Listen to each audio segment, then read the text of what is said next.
Před puštěním filmu byl rozhovor o tvorbě tohoto filmu a byly dotazy na děj filmu.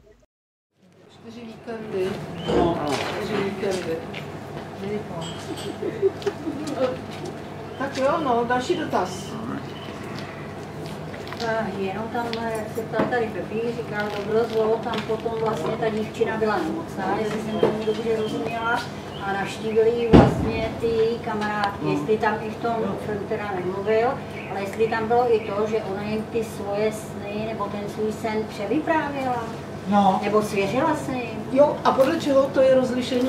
Děkuju za tenhle dotaz. Ten tam je přesně, v čem ona si uvědomila, že to byl sen. Co jí ty holky dali? Jí dali tu knížku. A o tom to šlo.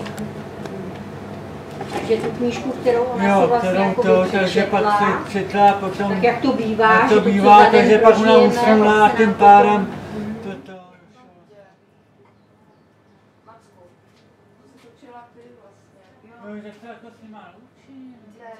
No jo, někdy je to, ale vám řeknu, když nás tlačí čas, někdy je to opravdu velmi náročné, ale od toho jsme tady, abychom tu náročnost zvládali.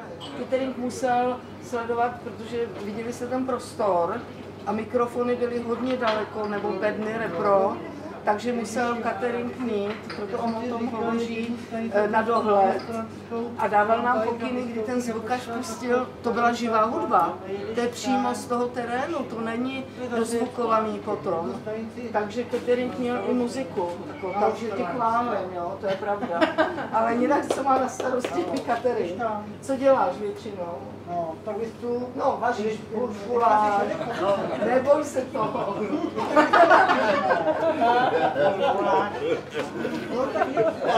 No tak kafe, čaj, co ještě? třeba je, když jednu stojí ty na zkoušky, taky malostranské, že? Mej si ruce.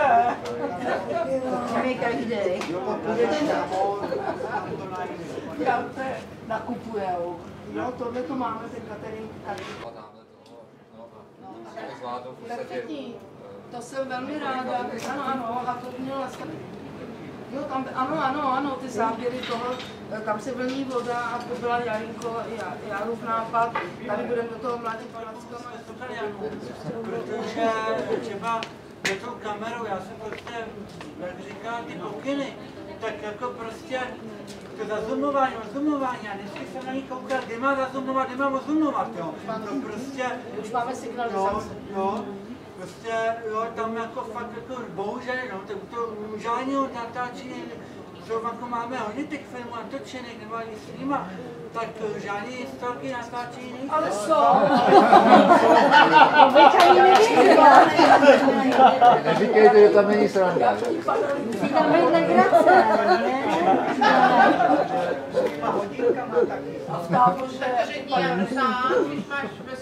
to může říct i Jarda.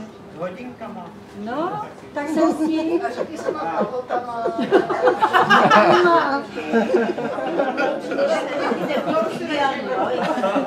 Tak proto Dan o tom nechce hovořit. Tomu rozumíme, dobře. Ale no to řekne. Rádi poslouchají. No tak co jsi stalo? Tak řekni ty, Marcelko.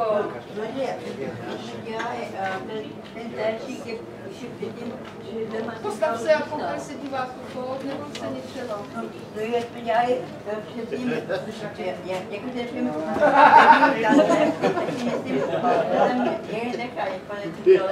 Ano, tam někdy, víte co, někdy to dělá opravdu dojem, že já musím být hodně ostrá. někomu se to líbí. Někdy ne, ale my si rozumíme. Jako ono to na tom place takzvaně není ideál. Vážení podpůrci, co jste tady a chodíte tady s těma úžasnými 2 muži na nějaký ty aktivity. Někdy třeba se to neúplně povede. A tam dávají, to my nemáme. Česká republika to zatím... Po promítnutí filmu došlo k rozboru, jak zvládat kameru, jak zvládat zvuk a kde brát podklad zvuku k filmům.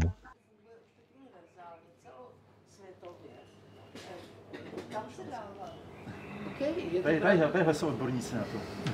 jako oni, ne, já mluvíme o muzice, my nemáme ten prostor o té muzice. A on může, ne? Já to zkusím. Tak mu pomož. Aha, já se podívám na ty stránky. Jo.